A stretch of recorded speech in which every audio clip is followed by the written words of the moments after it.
Universal était avec Tom Cruise et tous les Top Gun de l'époque. Alors c'est vrai que le Rafale, ça se vend mieux depuis quelques années. Ça a été difficile au départ, puis ça nous a donné l'idée de parler de ces avions de chasse français et étrangers dont on connaît les noms, mais on ne sait pas pourquoi ils sont aussi célèbres, parce que ils ont effectué, grâce à leurs pilotes aussi, des actions d'éclat. Ça, c'est le Rafale. Ouais, c'est le Rafale, et c'est l'avion qui est en action, si je puis dire, en ce moment, avec la coalition internationale au-dessus de la Syrie, de la Libye, et puis de l'Irak, évidemment, et ce combat contre l'État islamique. Donc, effectivement, l'avion... Mais l'avion de chasse est né quand? Finalement, il est né juste après le début de la Première Guerre mondiale.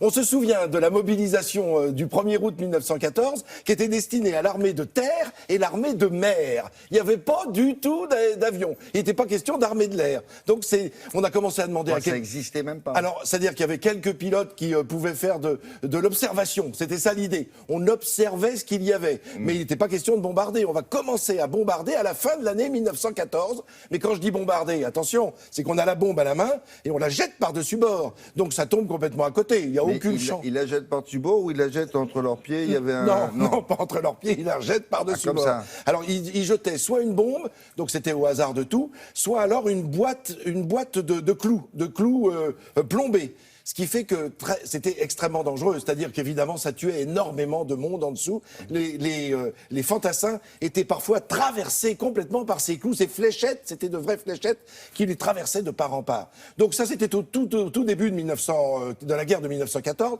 Puis très vite, les pilotes se croisant se saluaient, ils ne se battaient pas du tout, il n'y avait pas de combat aérien. C'était juste de l'observation et du bombardement.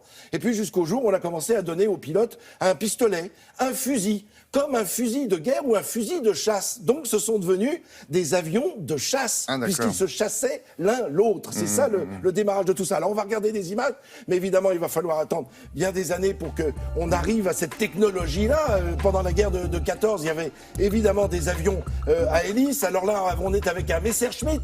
Le Messerschmitt est un avion allemand que l'on doit à Willy Messerschmitt, qui est né alors là au tout début de la Seconde Guerre mondiale, comme la plupart des avions de chasse, parce que tout va s'améliorer dans les années 30, si vous voulez, entre les deux conflits mondiaux. Donc, on vient de voir là un Messerschmitt. Là, je vais vous montrer là maintenant un Mosquito. Alors, le Mosquito, ça veut dire moustique.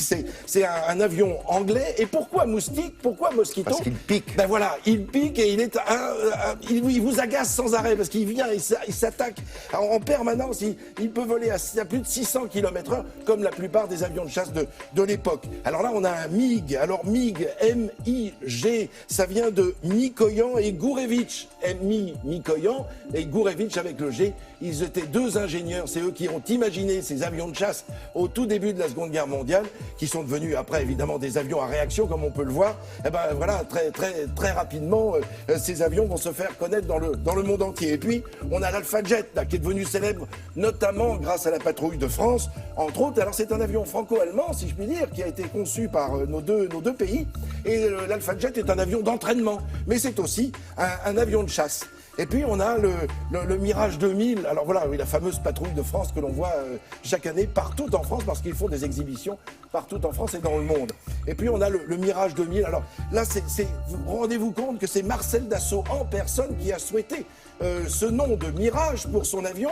Mirage parce qu'il est insaisissable, au même titre que le Mirage dans le désert est insaisissable puisque on ne le voit pas, finalement on ne peut pas l'attraper. Eh bien c'est exactement la même chose dans les airs. Et puis enfin, évidemment, dernière image, celle de ce Rafale, dont le nom a aussi été choisi par Marcel Dassault, le Rafale, parce qu'il rappelle son premier avion de chasse qu'il avait créé en 1949, s'il vous plaît, qui s'appelait l'Ouragan. Alors vous voyez, une histoire de vent, de rafale, tout ça se tient. La boucle était bouclée pour Marcel Dassault, qui, je le rappelle, en 1917, avait créé l'hélice Éclair, cette hélice qui équipait l'avion de Guinemer, l'As des As. Alors il était là en 1916, Marcel Dassault, et c'est lui qui a donné le nom du Rafale. Il est donc l'histoire de l'aviation personnifiée, c'est le moins que l'on puisse dire, en tout cas pour les avions de chasse. Merci beaucoup. Allez, la météo.